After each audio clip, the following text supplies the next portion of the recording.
Good morning one and all. ఈరోజు second year economics పర్యావరణ అర్థశాస్త్రం 9th unit environmental economics 9th యూనిట్లో పర్యావరణ పరిరక్షణ యొక్క ఆవశ్యకత మరియు సుస్థిర అభివృద్ధి అంటే ఏంటి, సుస్థిర అభివృద్ధి యొక్క లక్ష్యాలు, సుస్థిర అభివృద్ధి యొక్క ప్రాధాన్యత, ఈ రెండు టాపిక్స్ గురించి తెలుసుకుందాం. మొదట పర్యావరణం అంటే ఏంటి, పర్యావరణ పరిరక్షణ యొక్క ఆవశ్యకత గురించి తెలుసుకుందాం. స్టూడెంట్స్, గతంలో తెలుసుకుందాం. ఒక మాటలో చెప్పాలంటే మన చుట్టూ ఉన్న పరిసరాలనే పర్యావరణం అనొచ్చని. పర్యావరణం అనేది ఒక వలయాకారంలో భూమి మీద గల జీవరాశులు, నిర్జీవరాశులను ఆవరించి ఉంటుంది. మరి పర్యావరణం ప్రజల దృక్పథాలను ప్రభావితం చేసే సామాజిక సాంస్కృతిక అంశాలు కూడా పర్యావరణంలో భాగంగా ఉంటాయి. అంటే పర్యావరణం ఒక వలయాకారంలో భూమి మీద గల జీవరాశులు, నిర్జీవరాశులతో ఆవరించి ఉన్నప్పటికీ ఈ పర్యావరణంలో ప్రజల యొక్క దృక్పథాలను ప్రభావితం చేసే, అంటే వాళ్ళ యొక్క ఆలోచనను ప్రభావితం చేసే సామాజిక సాంస్కృతిక అంశాలు కూడా పర్యావరణంలో భాగంగానే ఉంటాయి. పర్యావరణం ఒక పొర రూపంలో లేదా అంతర్గత వలయాకార రూపంలో ఉండడం అనేది జరుగుతుంది.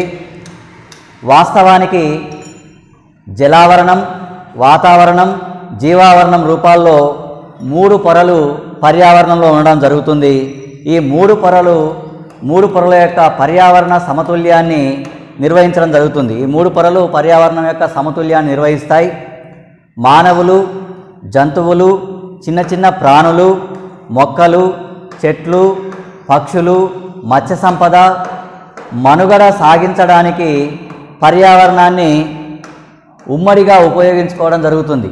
మానవులు కానీ, పక్షులు కానీ, జంతువులు కానీ, చిన్న చిన్న సూక్ష్మ ప్రాణులు కానీ, మొక్కలు, చెట్లు అన్నీ కూడా ఈ పర్యావరణాన్ని వాటి యొక్క జీవనం కొనసాగించడానికి ఉమ్మడిగా ఉపయోగించుకోవడం అనేది జరుగుతుంది. మరి జనాభా, తలసరి ఉత్పత్తి, ఆర్థిక వస్తువుల అపరిమిత వినియోగం వలన ఏర్పడే కాలుష్యం ప్రధానంగా పర్యావరణ నాణ్యతను క్షీణింపజేసి విచ్ఛేదనానికి కారణమై వ్యర్థాలను సృష్టించడం అనేది జరుగుతుంది. మరి ఈ 3 ఆధారాలు ప్రమాదకరమైన వలయాలను సృష్టించి పర్యావరణాన్ని కలుషితం చేస్తాయి. ఈ వలయాలు భూతాపాన్ని, అంటే భూమి యొక్క ఉష్ణోగ్రతను అకస్మాత్తుగా పెంచి వాతావరణంలో మార్పులను సృష్టించి గ్రీన్ హౌస్ వాయువులు, హరిత గృహ వాయువులను అధికంగా కేంద్రీకరించి భూమి అధికంగా వేడెక్కడానికి కారణమవుతుంది. భూమి అధికంగా వేడెక్కడం లేదా భూతాపం వలన హిమాలయ పర్వతాలు అనేవి కరిగి నదుల్లో ప్రవహించి సముద్రం యొక్క మట్టం పెరిగి భూ ఉపరితలం అనేది తగ్గిపోవడం అనేది జరుగుతుంది. మరి ఇలాంటి భూతాపం పర్యావరణ కాలుష్యం కారణంగా ఏర్పడుతుంది. ఇటువంటి పరిస్థితుల్లో పర్యావరణం యొక్క పరిరక్షణ ఆవశ్యకతను తెలుసుకోవాల్సిన అవసరం ఉంది. కొన్ని అంశాల ద్వారా పర్యావరణం యొక్క ఆవశ్యకతను ఇప్పుడు మనం తెలుసుకుందాం. మొదట మరి భారతదేశంతో పాటు అనేక అభివృద్ధి చెందుతున్న దేశాల్లో వ్యవసాయం అనేది ప్రధాన కార్యకలాపంగా, ఆర్థిక కార్యకలాపంగా చెప్పవచ్చు. వ్యవసాయ అభివృద్ధికి ఆహార భద్రతలు పర్యావరణంపై, వ్యవసాయ అభివృద్ధి కానీ ఆహార భద్రతలు కానీ పర్యావరణంపై ఆధారపడి ఉండడం జరుగుతుంది. ఏ దేశంలోనైతే మంచి వర్షపాతం, అనుకూల వాతావరణం, భూసారం, నాణ్యమైన విత్తనాలు ఇవన్నీ కూడా లభిస్తాయో, లభించి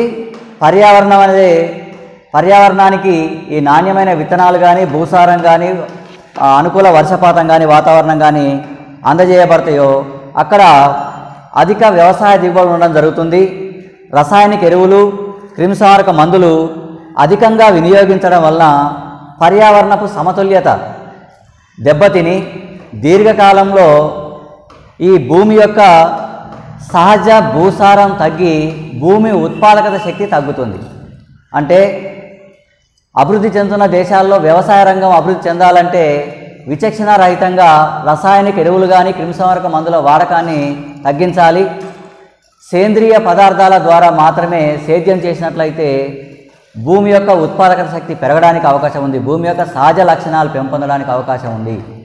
కృత్రిమమైన ఎరువులు క్రిమిసంహారక మందులు వాడడం వలన భూమి యొక్క సహజ ఉత్పాదకత శక్తి దెబ్బతిని పంటల యొక్క ఉత్పత్తి కూడా తగ్గుతుంది, పంటల యొక్క నాణ్యత కూడా తగ్గుతుంది. ఇక రెండవ అంశం ఏంటంటే అడవులు వృక్ష సంపద సకాలంలో వర్షాలకు తోడ్పడి వాతావరణ సమతుల్యతను కాపాడడం అనేది జరుగుతుంది. అడవులు భూగర్భ జలాల స్థాయిని అనుకూలంగా ఉంచడానికి నీటిని భూమిలో నిల్వ చేయడానికి ఉపయోగపడడం జరుగుతుంది. అందువలన క్షీణిస్తున్న అటవీ సంపద అధికంగా క్షీణిస్తున్న అటవీ సంపదను దృష్టిలో ఉంచుకొని అధికంగా మొక్కలు నాటడం ద్వారా భూగోళంపై అడవుల విస్తీర్ణాన్ని పెంపొందించడానికి చర్యలు చేపట్టవలసిన అవసరం ఉంది. అడవుల విస్తీర్ణం తగ్గినట్లయితే వాతావరణ సమతుల్యత దెబ్బతిని అకాల వర్షాలు ఆమ్ల వర్షాలు రావడానికి ఇవి ప్రధాన కారణమవుతాయి. వాతావరణంలో కార్బన్ డయాక్సైడ్ ఫ్లోరో కార్బన్లు పెరగడానికి కూడా కారణమవుతాయి. ఎందుకంటే మొక్కలు కార్బన్ డయాక్సైడ్ తీసుకొని ఆక్సిజన్ని విడుదల చేయడం జరుగుతుంది. కిరణజన్య సంయోగ క్రియ ద్వారా పిండి పదార్థాలు తయారు చేసుకోవడం కోసం సూర్యుడి నుంచి వెలువడే కాంతిని వేడిని ఉపయోగించుకొని అవి పిండి పదార్థాలు తయారు చేసుకునే క్రమంలో కార్బన్ డయాక్సైడ్ను ఉపయోగించుకొని ఆక్సిజన్ వెలువరించడం వలన వాతావరణంలో కార్బన్ పదార్థాలు తగ్గించడానికి చెట్లు అనేవి ఉపయోగపడతాయి. ఇటువంటి చెట్ల యొక్క విస్తీర్ణం అడవుల యొక్క విస్తీర్ణం తగ్గుతున్న కారణంగా అడవులను పెంచవలసిన అవసరం ఎంతైనా ఉంది. నెక్స్ట్ ఇంకొక అంశం ఏంటంటే ఖనిజాలను వెలికి తీయడం, పాడి పరిశ్రమ, చేపల పెంపకం, పారిశ్రామిక కార్యకలాపాల వంటి ఆర్థిక కార్యకలాపాలకు పర్యావరణ పరిరక్షణ సహాయపడుతుంది. పర్యావరణ సమతుల్యతను సాధించడం ద్వారా దీర్ఘకాలంలో ఒక దేశం పేదరికాన్ని నిర్మూలించుకోగలగడానికి అవకాశం ఉంటుంది. అంటే పారిశ్రామిక ఉత్పత్తి కార్యకలాపాలు, ఇక వ్యవసాయ అనుబంధ కార్యకలాపాలైన చేపల పెంపకం, కోళ్ళ పెంపకం, పాడి పరిశ్రమ, ఇవన్నీ కూడా ఖనిజ సంపద, ఇవన్నీ కూడా అభివృద్ధి చెందడానికి పర్యావరణం ఉపయోగపడుతుంది. అయితే పర్యావరణాన్ని పరిరక్షించుకుంటూ సమతుల్యతను సాధించడం ద్వారా మాత్రమే దీర్ఘకాలంలో ఒక దేశం పేదరికాన్ని నిర్మూలించగలుగుతుంది. పర్యావరణం అనేది అసమతుల్యానికి గురైతే ఆర్థిక వ్యవస్థ యొక్క ఉత్పాదకత శక్తి దెబ్బతిని పేదరిక స్థాయి మరింత పెరుగుతుంది తప్ప పేదరికాన్ని నిర్మూలించే అవకాశం ఉండదు. పారిశ్రామిక ఉత్పత్తి తగ్గుతుంది, ఖనిజ సంపద అంతరించిపోతుంది. తర్వాత పశువులు కానీ చేపలు కానీ పెంచడానికి కావాల్సిన అనుకూల పరిస్థితులు భూగోళం మీద ఉండకుండా పోయే ప్రమాదం ఉంది. వాతావరణ సమతుల్యం లోపిస్తే, పర్యావరణ సమతుల్యం లోపించినట్లయితే ఆర్థిక వ్యవస్థ దెబ్బతిని పేదరికం అనేది మరింత పెరగడానికి అవకాశం ఉంది. నెక్స్ట్ మరొకటి, పర్యావరణ పరిరక్షణ అనేది ఒక దేశ ప్రజల సంపదను, ఆ దేశ ప్రజల ఆరోగ్య జీవనాన్ని పెంపొందించడం ద్వారా సామాజిక అభివృద్ధికి దోహదపడుతుంది. పర్యావరణాన్ని పరిరక్షిస్తే ఆ దేశంలో సంపద పెరుగుతుంది, ప్రజల ఆరోగ్యం పెరుగుతుంది. అంతేకాకుండా సామాజిక సొసైటీ కూడా అభివృద్ధి చెందడానికి అవకాశం ఉంటుంది. నెక్స్ట్ పర్యావరణ పరిరక్షణ అనేది మానవుల యొక్క సుఖ సంతోషాలని రెట్టింపు చేస్తుంది, పెంపొందిస్తుంది. పర్యావరణ అసమతుల్యత ఏర్పడితే వరదలు రావడం, భూకంపాలు రావడం, సునామీలు రావడం, కరువులు, తుఫాన్ల వంటి సమస్యలు సమాజాన్ని, ఆర్థిక వ్యవస్థను చిన్నాభిన్నం చేయడం జరుగుతుంది. పర్యావరణం సమతుల్యంగా ఉంటే ప్రజల యొక్క సుఖ సంతోషాలను రెట్టింపు చేస్తుంది, పెంపొందిస్తుంది. పర్యావరణం అసమతుల్యానికి గురైతే అవి అకాల వర్షాలు కానీ, ఆమ్ల వర్షాలు కానీ, భూకంపాలు కానీ, సునామీలు కానీ, కరువులు కానీ, తుఫాన్లు కానీ ఇలాంటివి వచ్చి ఆర్థిక వ్యవస్థను చిన్నాభిన్నం చేయడం అనేది జరుగుతుంది. నెక్స్ట్ సహజ వనరులను ప్రస్తుతం ఎక్కువగా దుర్వినియోగం చేస్తే భావితరాల సంక్షేమం దెబ్బతింటుంది. కాబట్టి సుస్థిరమైన అభివృద్ధి ద్వారా పర్యావరణాన్ని పరిరక్షించుకోవాల్సిన బాధ్యత ప్రతి ఒక్కరి మీద ఉంది. నెక్స్ట్, పర్యావరణ పరిరక్షణ అనేది కాలుష్యరహిత జీవనాన్ని అందిస్తుంది. కాలుష్యరహితంగా పర్యావరణం ఉన్నట్లయితే ప్రతి ఒక్కరి జీవన ప్రమాణం పెరుగుతుంది. అంటే వాళ్ళు జీవించే కాలం కూడా పెరుగుతుంది, లివింగ్ స్టాండర్డ్ జీవన నాణ్యత కూడా పెరుగుతుంది. ప్రజల యొక్క జీవన నాణ్యత పెరగడానికి, జీవన ఆయు ప్రమాణం అనేది పెరగడానికి పర్యావరణం అనేది కాలుష్యరహితంగా ఉండడం ద్వారానే సాధ్యమవుతుంది. కాలుష్యరహిత పరిస్థితుల్లో మానవాళి ఆరోగ్యకరమైన సుఖ సంతోషాలు మెరుగుపడడం అనేది జరుగుతుంది. ఇక లాస్ట్ ఇంకొక విషయం తీసుకుంటే, జీవ వైవిధ్యాన్ని, ఆవరణ సంతులతను పెంపొందించడానికి పర్యావరణ పరిరక్షణ సహాయపడుతుంది. బయోడైవర్సిటీ అంటాం. జీవ వైవిధ్యం అంటే బయోడైవర్సిటీని, ఆవరణ సంతులతను, ఎకోలాజికల్ బ్యాలెన్స్ను పెంపొందించడానికి పర్యావరణ పరిరక్షణ అనేది సహాయపడుతుంది. ఓజోన్ పొర క్షీణించడం, హిమానీ నదాలు, ఇతర ప్రకృతిపరమైన అంశాలు సరైన క్రమంలో నిర్వహించడానికి పర్యావరణ పరిరక్షణ సహాయపడుతుంది. అంటే ఓజోన్ పొరకు రంధ్రాలు పడకుండా ఉండడానికి, హిమానీ నదాలు, ఇతర ప్రకృతిపరమైన అంశాలు సరైన క్రమంలో, అంటే హిమాలయాలు మొత్తం కరిగిపోకుండా అదేవిధంగా ఉంటూ నదీ జలాల ద్వారా రావాల్సిన పరిమాణంలోనే సముద్రాలకు రావడంతో సముద్ర మట్టాలు పెరగకుండా, భూ ఉపరితల పరిమాణం తగ్గకుండా ఉండడానికి పర్యావరణ పరిరక్షణ అనేది ఎంతో తోడ్పడుతుందని చెప్పవచ్చు. కాబట్టి ప్రపంచవ్యాప్తంగా ప్రభుత్వాలు, పరిశోధనా సంస్థలు, అంతర్జాతీయ సమావేశాలు, సదస్సులు, చట్టాలు చేయడం ద్వారా పర్యావరణ నిపుణులు స్వచ్ఛందంగా సేవా సంస్థలు, అంతర్జాతీయ సంస్థలు పర్యావరణాన్ని పెంపొందించడానికి తమ వంతు కృషి చేయడం జరుగుతుంది. కాబట్టి భూగోళంపై జీవిస్తున్న ప్రతి ఒక్క మానవాళి కూడా, మన భవిష్యత్ తరం కూడా మనకంటే మెరుగ్గా జీవించాలంటే పర్యావరణాన్ని పరిరక్షించవలసిన బాధ్యత ప్రతి ఒక్కరి మీద ఉందనే విషయాన్ని గుర్తించి తాము జీవిస్తూ భవిష్యత్ తరాల వాళ్ళకి జీవనాన్ని అందించే స్వచ్ఛమైన సహజమైన జీవనాన్ని అందించే విధంగా ప్రతి ఒక్కరు సహాయపడవలసిన అవసరం ఉంది. ఈ సందర్భంలోనే సుస్థిర అభివృద్ధి అనే భావన వాడుకలోకి రావడం జరిగింది. పర్యావరణ విధ్వంసం లేకుండా ఆర్థికాభివృద్ధి జరిగితే దాన్నే సుస్థిర అభివృద్ధి అని చెప్పొచ్చు. పర్యావరణ విచ్ఛేదనం లేదా పర్యావరణ విధ్వంసం లేకుండా జరిగే ఆర్థికాభివృద్ధి కార్యకలాపాలను సుస్థిర అభివృద్ధి అనవచ్చు. ఈ విధమైన అభివృద్ధి ప్రక్రియలో పర్యావరణం విలీనం చేయబడుతుంది. అభివృద్ధి ప్రక్రియలో వచ్చే కొద్దిపాటి కాలుష్యం కానీ వ్యర్థాలు కానీ పర్యావరణంలో విలీనం చేసుకుంటుంది. వర్తమాన కాలంలో అవసరాలను తీర్చుకుంటూ భావి తరాల ప్రజల అవసరాలు తీర్చడంలో రాజీ లేని అభివృద్ధిని సుస్థిర అభివృద్ధి అని చెప్పవచ్చు. వర్తమాన తరాల ప్రజల అవసరాలను తీర్చుకుంటూ భావి తరాల ప్రజల అవసరాలు తీర్చుకోవడంలో రాజీ లేని అభివృద్ధిని సుస్థిర అభివృద్ధి అనవచ్చు. అయితే మానవ సంక్షేమాన్ని పెంపొందించడానికి ఆర్థిక వృద్ధి ఒక్కటే సరిపోదు. వనరుల వినియోగం, పునఃకల్పనల మధ్య సమతౌల్యం ఏర్పరిచి, వనరుల వినియోగం, ఆ వనరుల యొక్క పునఃకల్పన మధ్యన సమతుల్యతను ఏర్పరిచి అభివృద్ధి ప్రక్రియను కొనసాగిస్తే సుస్థిర అభివృద్ధి సాధ్యమవుతుంది.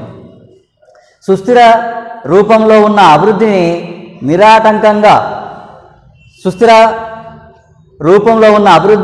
నిరాటంకంగా కొనసాగించబడుతుంది. అంటే కొంతకాలం అభివృద్ధి ఎక్కువగా ఉండడం, మరి కొంతకాలం అభివృద్ధి తక్కువగా ఉండడం అనేది లేకుండా స్టేబుల్గా, స్థిరంగా అభివృద్ధి అనేది పెరుగుతుంది తప్ప తగ్గదు. అంటే ఆర్థిక వృద్ధి రేటు కొంతకాలం పెరిగి మరి కొంతకాలం తగ్గడం అనేది జరగకుండా, పెరగడమే కానీ తరగకుండా స్థిరంగా స్టేబుల్గా వృద్ధి రేటు కొనసాగడాన్ని సుస్థిర అభివృద్ధి చెప్పొచ్చు.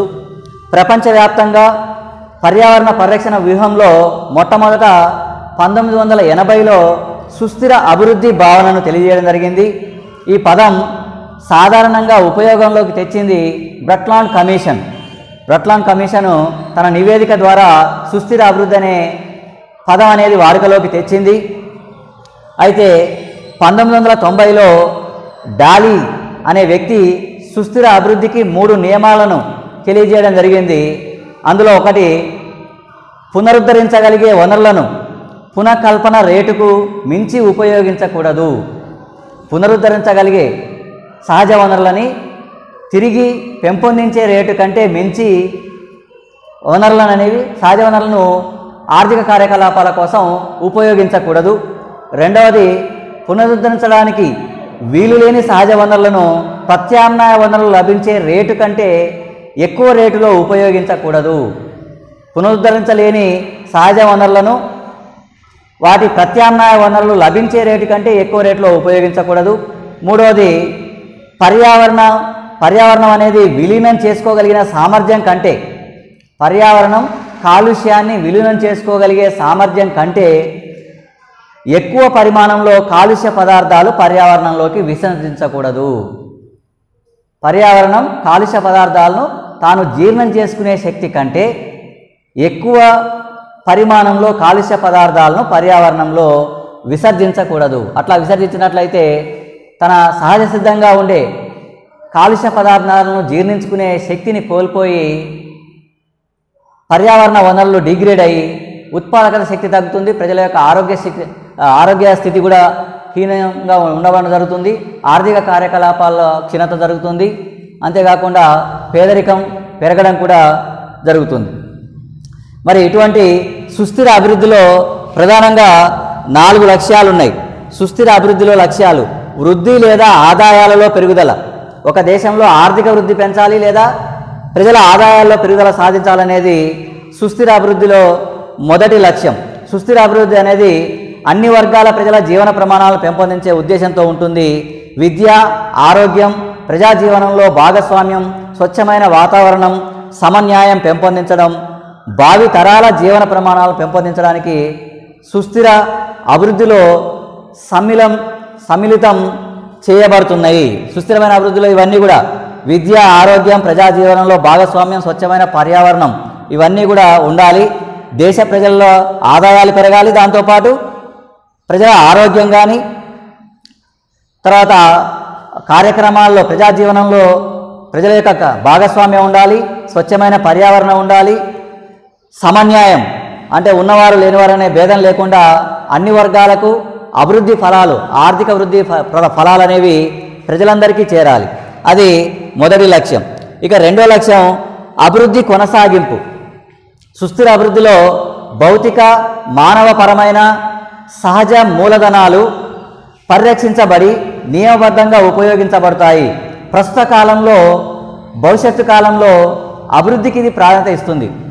ప్రస్తుత కాలంలోని అభివృద్ధికి, భవిష్యత్తు కాలంలోని అభివృద్ధికి సుస్థిరమైన అభివృద్ధిని ప్రాధాన్యత ఇస్తుంది. వనరులను ప్రస్తుత తరం వారు వినియోగించుకుంటూ వారి అవసరాలను తీర్చుకుంటూ అటువంటి వనరుల సామర్థ్యాన్ని కొనసాగిస్తూ పరిరక్షిస్తూ భవిష్యత్ తరాల వారికి అందించగలగాలి.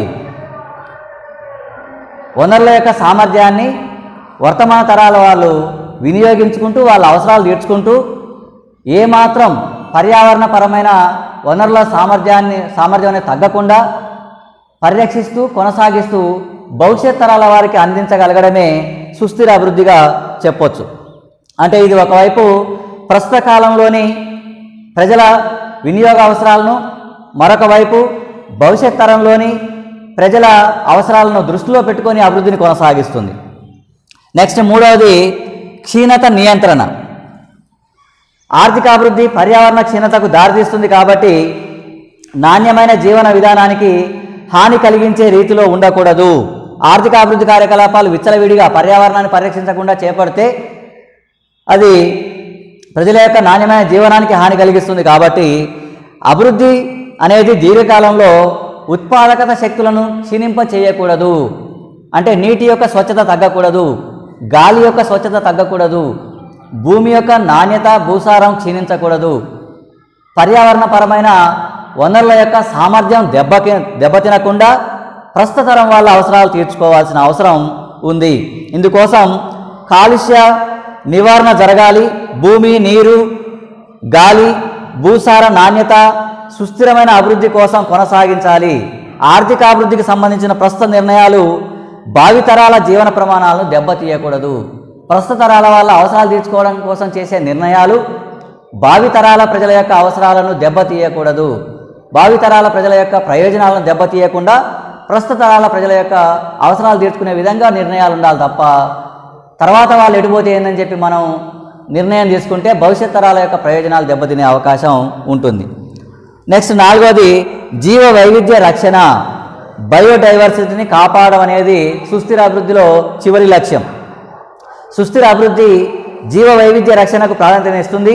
ఈ విధానంలో అన్ని ఉత్పాదక కార్యకలాపాలు జీవ వైవిధ్యంతో, జన్యు వైవిధ్యంతో, జీవరాశుల వైవిధ్యంతో, ఆవరణాత్మక వైవిధ్యంతో సంబంధాన్ని కలిగి ఉంటాయి. కాబట్టి ఈ వైవిధ్యాలను సుస్థిరమైన అభివృద్ధి కోసం కొనసాగించవలసి ఉంటుంది. పర్యావరణంలో ఉన్న జీవ నిర్జీవ రాశులు అన్నీ కూడా ఒకదానిపై మరొకటి ఆవాసం కోసం కానీ ఆహారం కోసం కానీ పరస్పరం ఆధారపడి ఉంటాయి.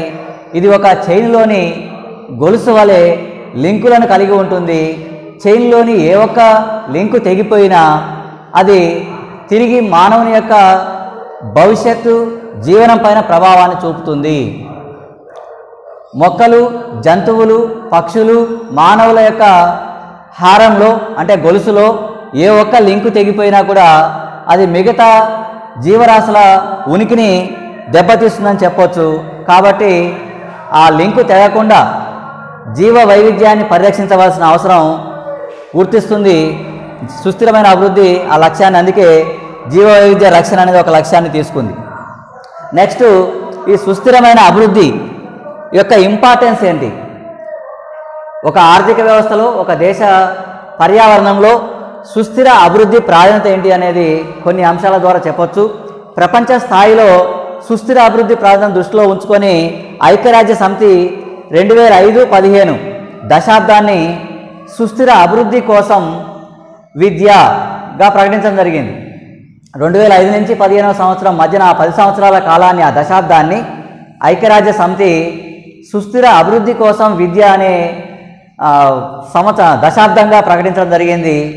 ఎందుకంటే ప్రపంచ దేశాల ప్రజల్ని పర్యావరణం విషయంలో, సుస్థిర అభివృద్ధి విషయంలో ఎడ్యుకేట్ చేయడం కోసం 2005-15 దశాబ్దాన్ని సుస్థిర అభివృద్ధి కోసం విద్య అనే దశాబ్దంగా పేరు ప్రకటించడం జరిగింది. సుస్థిర అభివృద్ధి ప్రాధాన్యతను కొన్ని అంశాల ద్వారా చెప్పవచ్చు. అందులో మొదటిది దృక్పథాలలో మార్పు. ప్రజల ఆలోచన విధానంలో, అభిప్రాయాల్లో మార్పు తీసుకురావడం అనేది సుస్థిర అభివృద్ధిలో ఒక అంశం. సుస్థిర అభివృద్ధి భావన ప్రజల దృక్పథాలను మారుస్తుంది. మనం పర్యావరణాన్ని దుర్వినియోగపరచడానికి బదులు పర్యావరణాన్ని పరిరక్షించవలసిన అవసరాన్ని అది తెలియజేస్తుంది. అత్యాశకు పోయి పర్యావరణాన్ని దుర్వినియోగం చేయకుండా మన అవసరాలకు తగ్గట్టు మాత్రమే వనరులను ఉపయోగించుకున్నట్లయితే వినియోగాన్ని పరిమిత స్థాయిలో నియంత్రించుకునే ఆలోచనను ప్రజల్లో పెంపొందించడానికి ఈ సుస్థిర అభివృద్ధి అనే భావన ఉపయోగపడుతుంది. తర్వాత స్నేహపూర్వక నవకల్పనలు. కొత్తగా ప్రవేశపెట్టే ఇన్నోవేషన్స్ అనేవి స్నేహపూర్వకంగా ఉండాలి. అంటే ఒకవైపు అభివృద్ధి కోసం రూపొందించే వస్తువులు, విధానాలన్నీ కూడా అవి పర్యావరణానికి హాని కలిగించకుండా స్నేహపూర్వకంగా ఉండాలి. ఆర్థికాభివృద్ధికి పర్యావరణంతో స్నేహపూర్వకంగా ఉండే పద్ధతులను, ఉత్పత్తి పద్ధతులు కావచ్చు, వస్తువుల రూపొందనం కావచ్చు, ఇవన్నీ కూడా స్నేహపూర్వకంగా ఉండాల్సిన అవసరం ప్రోత్సహిస్తుంది ఈ సుస్థిర అభివృద్ధి భావన. నెక్స్ట్ ఆర్థిక అభివృద్ధి కార్యకలాపాలకు ఒక పరిమితి. ఆర్థిక కార్యకలాపాలకు ఒక పరిమితి అనేది నిర్ణయించుకోవాలి. విచ్చలవిడిగా ఆర్థిక అభివృద్ధి కార్యకలాపాలు కొనసాగించినట్లయితే ఆ కాలుష్యాన్ని జీర్ణించుకునే శక్తి పర్యావరణానికి లేదు కాబట్టి పర్యావరణ విచ్ఛేదనం జరుగుతుంది. అలా కాకుండా పర్యావరణం ఎంతవరకు అయితే కాలుష్యాన్ని జీర్ణించుకోగలిగే శక్తి ఉందో ఆ స్థాయి వరకే ఆర్థికాభివృద్ధి కార్యకలాపాలు కొనసాగించాలనే విషయాన్ని ఈ సుస్థిరమైన అభివృద్ధి భావన తెలియజేస్తుంది. నెక్స్ట్ భవిష్యత్తు అభివృద్ధి. ఆర్థిక కార్యకలాపాల్లో పరిమితి కాకుండా భవిష్యత్తు అభివృద్ధి కూడా, అంటే రాబోయే తరం వాళ్ళ అవసరాలను కూడా పరిగణలోకి తీసుకొని వారి ఆర్థిక భాగోలను కూడా పరిగణలోకి తీసుకొని అభివృద్ధి కార్యకలాపాలు చేపట్టవలసిన అవసరాన్ని ఈ భవిష్యత్తు అభివృద్ధి అనేది తెలియజేస్తుంది. పర్యావరణాన్ని పరిరక్షించుకుంటూ భావితరాల ఆర్థిక బాగోగులకు సుస్థిర అభివృద్ధి అనేది తోడ్పడుతుంది. తర్వాత ప్రభుత్వ చర్యల విస్తరణ. ఆర్థిక కార్యకలాపాల్లో పర్యావరణ పరిరక్షణ చర్యల్లో ప్రభుత్వం అనేది ఎక్కువ పాల్గొనాల్సిన విషయాన్ని కూడా సుస్థిర అభివృద్ధి తెలియజేస్తుంది. సుస్థిర అభివృద్ధి పరిపాలనాపరమైన ప్రభుత్వ పాత్రను విస్తరింపజేస్తుంది. సుస్థిర అభివృద్ధి దృష్ట్యా ప్రభుత్వ కార్యకలాపాల కింద సామాజిక భాగస్వామ్యం, వికేంద్రీకరణ, ధనాత్మక ప్రోత్సాహకాలు, నూతన విధానం, పాలనా యంత్రాంగాల యొక్క సృష్టి, తర్వాత పర్యావరణ కార్యకర్తలకు, స్వచ్ఛంద సంస్థలకు ప్రోత్సాహం వంటివి ప్రభుత్వం అందించాల్సిన అవసరాన్ని సుస్థిర అభివృద్ధి గుర్తు చేస్తుంది. తర్వాత వృద్ధికి కొత్త నిర్వచనం, గ్రోత్కి కొత్త నిర్వచనం ఇస్తుంది సుస్థిర అభివృద్ధి. నాణ్యమైన జీవన రూపంలో సుస్థిర అభివృద్ధి ఆర్థిక అభివృద్ధికి ఒక కొత్త నిర్వచనాన్ని ఇచ్చింది. నాణ్యమైన జీవనాన్ని ఇవ్వాలి తప్ప నాణ్యత లేని జీవనాన్ని, సంపద పెరుగుతూ జీవనం యొక్క నాణ్యత తగ్గే అభివృద్ధి అనేది అవసరం లేదనే విషయాన్ని సుస్థిర అభివృద్ధి తెలియజేస్తుంది.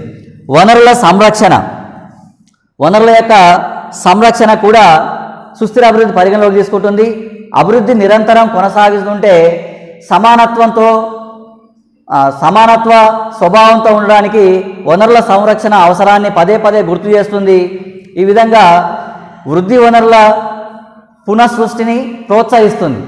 అంటే పునరుత్పత్తి చేసుకోగలిగే సహజ వనరుల యొక్క సృష్టిని ఆధారంగా చేసుకొని ఆర్థిక కార్యకలాపాలు కొనసాగించాల్సిన విషయాన్ని మళ్ళీ గుర్తు చేస్తుంది. అంతేకాకుండా జీవ వైవిధ్య పరిరక్షణ, ఇంతకుముందే లక్ష్యాల్లో చెప్పుకున్నాం. పర్యావరణంలో ఉన్న నిర్జీవ రాశులు, తర్వాత పక్షులు కానీ, మానవులు కానీ, జంతువులు కానీ, మొక్కలు కానీ, చేపలు కానీ, ఇలాంటివన్నీ కూడా పరస్పరం ఆధారపడి ఉంటాయి. అవి ఆహారం కోసం, ఆవాస కోసం పర్యావరణం పైన ఆధారపడి ఉంటాయి. ఈ గొలుసులో, ఆహారపు గొలుసులో ఏ ఒక్క లింకు తెగిపోయినా అది తిరిగి చివరికి భూగోళం పైన మానవుని మనుగడనే ప్రశ్నార్థకంగా మారే ప్రమాదం ఉంది. కాబట్టి ఈ జీవ వైవిధ్యం అంటే బయోడైవర్సిటీ అనేది తగ్గకుండా చూడవలసిన అవసరాన్ని సుస్థిర అభివృద్ధి తెలియజేస్తుంది. తర్వాత అభివృద్ధిలో ఆర్థిక, సామాజిక, పర్యావరణ కోణాలను సమతుల్యంలో ఉంచాలి అనే విషయాన్ని కూడా సుస్థిర అభివృద్ధి తెలియజేస్తుంది. సుస్థిర అభివృద్ధికి సంబంధించిన ఒక పటాన్ని మనం ఇక్కడ చూపడం జరిగింది. పర్యావరణ వ్యవస్థలో ఒకటి ఆర్థిక వ్యవస్థ, సామాజిక వ్యవస్థ, పర్యావరణ వ్యవస్థ. ఈ మూడు అంశాలు పరస్పరం సంబంధాన్ని కలిగి కొనసాగడం జరుగుతుంది. ఈ మూడిటితో సంబంధం కలిగిన ఇక్కడ మనం షేర్ చేసిన భాగం అభివృద్ధిలో సమతుల్యతనే, ఆ భాగం మేరకే ఉత్పత్తి కార్యకలాపాలను, ఆర్థిక కార్యకలాపాలు కొనసాగించాలి. కానీ మొత్తం ఆర్థిక కార్యకలాపాలు ఒకేసారి కొనసాగించి పర్యావరణాన్ని కానీ, సామాజిక వ్యవస్థను కానీ పట్టించుకోకుండా ఆర్థిక అభివృద్ధి కార్యకలాపాలకే ఇంపార్టెన్స్ ఇవ్వకూడదు. కొంత అభివృద్ధి కార్యకలాపాలకు, కొంత పర్యావరణానికి, కొంత సామాజిక వ్యవస్థకు, ఈ మూడింటి సమతుల్యతతో కూడిన అభివృద్ధినే సుస్థిర అభివృద్ధిగా చెప్పవచ్చు. అందుకే సుస్థిర అభివృద్ధిలోని భాగాలు మూడు: సామాజిక వ్యవస్థ, పర్యావరణ వ్యవస్థ, ఆర్థిక వ్యవస్థ. ఈ మూడు కలిసి ఉన్న షేర్ చేసిన భాగమే అభివృద్ధిలో సమతుల్యతను, అంటే సుస్థిర అభివృద్ధిని తెలియజేసే భాగం షేర్ చేసిన భాగం.